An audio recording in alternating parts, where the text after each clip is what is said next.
Hey people, welcome to the channel, and this is definitely gonna be an EDC video talking about my current EDC, talking about the things that I'm considering doing for 2025, some of the thoughts I have. Again, these things may work for you or not. Just take from this video what you can, adapt it to your own needs, and go from there. I've been doing this for a very, unfortunately, extremely long time. It's been many years. It's been many years that I started with EDC, and it's been many years that this has been my profession. This is what I actually do for a living. So I have a lot of time into thinking what works and what does not, and that's why some of the basics are still the same. They don't change. Why? Because it simply works, because it simply makes sense, because I understand how important it is. It's been useful many times, or enough times, that I still stick to it. Little things change here and there, and you're always adapting, especially in stuff like maybe a nicer knife, or a better knife, or a knife that you like more, maybe a better technology flashlight, which is a thing. It always keeps on getting better and better, which is awesome. There was a time in which flashlights all sucked. They were all extremely underpowered. They burned out because they had a incandescent little light bulb there, and it was terrible. Now we enjoy the wonders of modern flashlight technology. Before we go on, if you want to learn more about all of this stuff, survival preparedness, especially for this sort of thing, EDC and such, preparedness and security while on the streets and so on, chapters dedicated to EDC, even the clothes you choose and why, and a bunch of other stuff, you want to get to survival skills. So you have it in the links there below for that practical aspect of survival and preparedness for the real world, not talking about zombies or anything, just a little bit more dangerous out there, a little bit crazier, as you know. And if you want to learn about how to prepare for the fucking crazy world in which we are heading to, and in many ways already are, especially in terms of the economy, social changes, and so on, surviving the economic collapse, based on my experience of going through just that in Argentina, both available in the links there below. I'll leave links for some of these other things as well if you want to buy it from Amazon. That's from the affiliate links. Does not change the price one bit, but it's definitely appreciated here. So the basics still apply. I will always have a folding knife. I will always have a multi-tool and a flashlight. Of course, I have my wallet, like any other person in the world. Wallet, just a little bit more cash. That would be the more prepper idea. Remember to have your cards, your health insurance card. If you have more of those, well, better have a couple of them. Yeah, I know, it's kind of crazy giving that, especially in the US, they're super expensive. But if you have the option, have that. Whatever is important for you, here. Other than that, really, cash is the main thing that I find that a lot of people don't have, and I will not get caught without some cash, or even better, a lot of it. Cell phone, just a screen with a camera, little else. Just make sure you have a case of some kind. Spigen has been good to me for years. They're not sending anything. I just buy it from them and I like them. That's it. And some glass, tempered glass screen saver thing, which is always saving phones around the household for my kids, especially for my wife. I have been lucky, but you know that's it. And I have a little bit of gaffer's tape attached to it. It looks horrible. I don't care. Eventually, one day, it ends up being useful. But this is what everyone else has. Everyone else also has a set of keys. In my case, it's gonna be my keys with tiny AAA titanium flashlight, Victorinox Mini Champ, and a little Pico pry bar. If I don't have anything else, these three things will give me a basic set of little tools, and something very important, such as the ability to see when it's dark out there, which is highly underrated. So these three things will give you, and honestly, when you need to use a knife, I still don't think of one chance in which, you know what? In 99.9% of the chances in which you need a knife or a little screwdriver or something, this thing will do the job.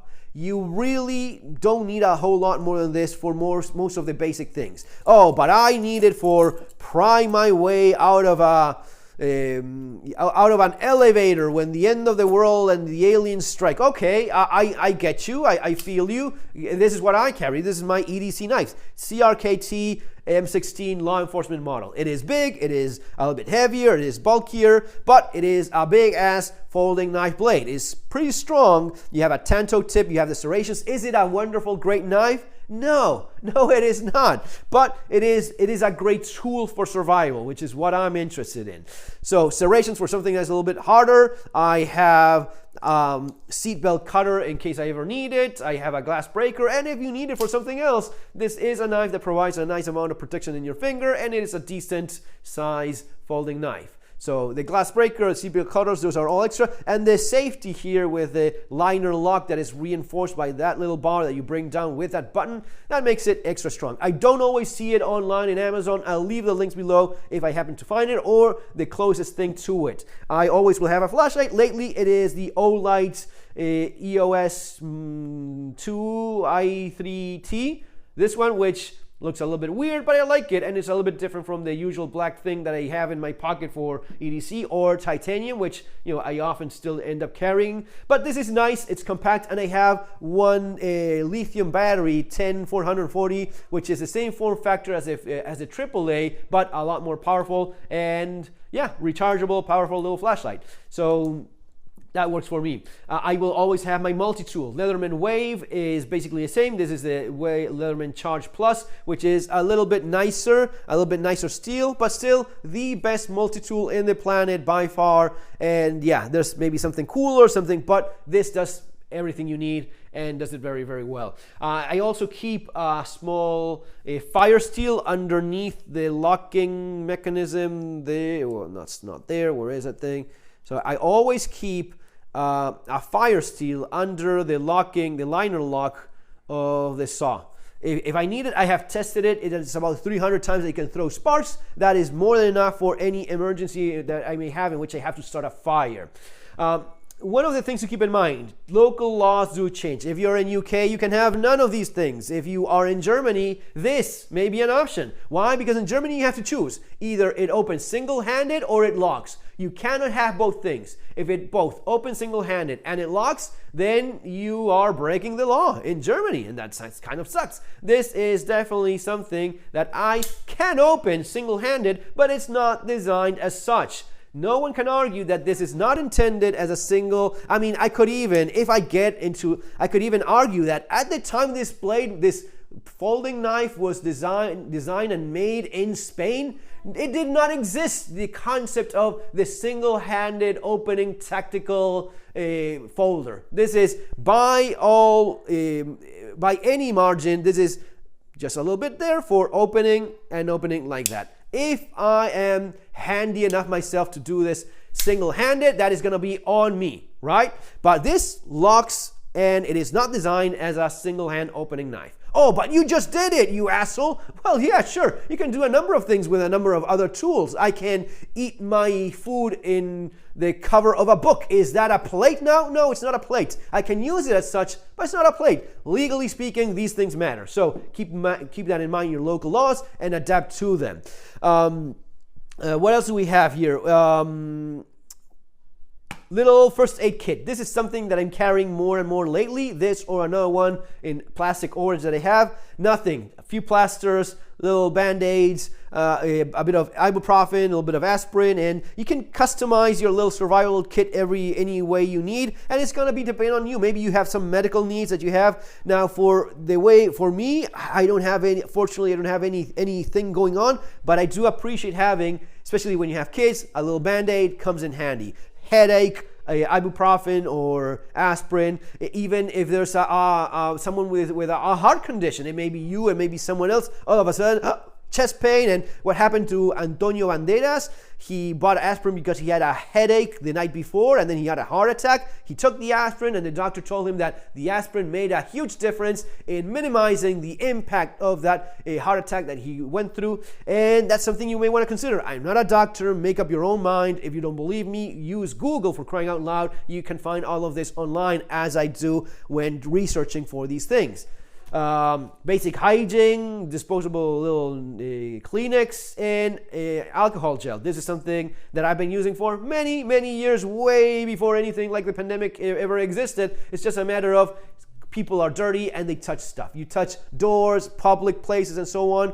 Clean your hands, for crying out loud. You're going to be avoiding some of the nastier things out there, right? My Polaroid glasses. I'm super happy I found these. I lost them for a few days and I was about to buy new ones. Polaroid, I love these things. For many years I went with Wiley X. No, screw that. The last ones I got were pretty bad, and they just started peeling off whatever coating it had. This has been going on strong for many years. These are super durable, very nice lens. It does not deform anything. polarized, stops that reflection very nicely, and I love these things. And they're cheap. They're cheap too. Again, I'll leave links for these things.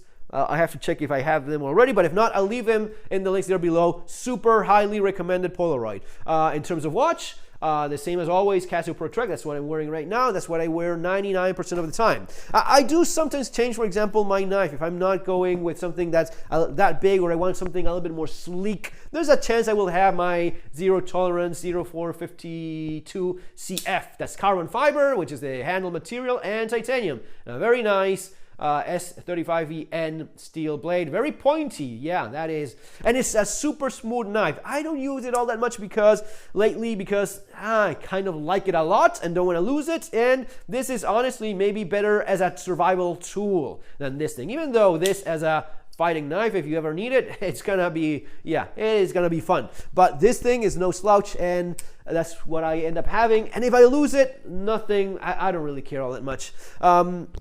One of the things I'm trying to incorporate for 2025 is going back to having my notebook with me. My notebook, like in the romantic movie, no. My notebook as in the notebook I actually had back in the day. This I made using a canvas. I actually did the Spanish video. I was explaining that I had the canvas. This is from my book. This is something I had back in the day when, again, because your EDC changes depending on your life circumstances. If you're using a lot of public transportation, if you're out about all day long, if you are in your vehicle, if you honestly just don't go far very often during the day, all of these, if it's a very hot weather climate, if it's a very cold weather climate, all of these things change your EDC. So for me, back in the day, this was my EDC. This is a picture of me standing on the rooftop of a building in Banfield, where I used to live, and that's the Musette bag I used to carry a long time ago. I had modified that so as to have some pockets and magazine carriers and some other cool things inside. Musette bag, look it up. It's a classic World War II bag for stuff. So that's what it is. It was not original. It was a replica. But still, same thing, worked very nice. Some of the canvas I had left, I used so as to make my own notebook. There were none available, at least nothing that I liked. So I made my own, bought the nicer paper, folded it, sewed it, glued it into place, and with some cardboard and the canvas that I had left over, I glued everything into place and covered it with beeswax. And this notebook, well, this is one of my most cherished material belongings. Why? Well, because it represents the time in which I was working on this book. Lots of the things that I wrote went into there. Lots of the thoughts I had when, going through the stuff we did in Argentina, taking the bus, or even we were driving and coming across roadblocks and everything being shit and martial law and all of the crap we went through. Many of those things I wrote down here and then wrote there, and that's why this has become something very personal for me. And beyond that, things that I don't want to forget, I would write them there. And for years then, I would have a bunch of little notebooks, moleskin, nice, fancy, but none of them ever came as personal as this one did for me. I want to regain that, and that's why I'm going with 2025. I'm going to be notebook guy. I will have my notebook with me at all times, and taking notes and not forgetting things I don't want to forget, and then have the possibility of going back on them and working on that. So, notebook and a pen. What pen is it? Well, this is a Lamy Safari pen. Classic of classic fountain pens. It is a very nice, let me get a little bit closer look. So this is, if you're a fancy pens architect, you probably have a Lamy, and you like, those people with fancy, expensive pens. I go with my Lamy Safari Bauhaus style design, function over form bullshit kind of guy. I used to be a little bit like that myself, but now what I appreciate it is a very nice pen, made in Germany, very nice design, and it's a fucking classic. How can you not like a Lamy Safari? I have better, more expensive pens, but I don't want to lose them. So if it's going to be incorporated, it is going to be this. I want to give it a go with the Safari, and if it's not a go, well, I'll go back to zebra pen. Like, these write quite well. It is metal, so is your tactical pen? No, it's not, but it basically does the same thing as your fancy tactical pen. So save yourself the hassle from security in airports. Get a Safari F701 instead. That's MD, whatever. Get yourself a zebra and go with that. Or if you want to feel more inspired, maybe try make it a go with a Lamy Safari or some other fountain pen made in Germany, or Japan has some nice ones that are also affordable. Just give it a go. I have a link I have a video that I'm working on eventually that will go up too.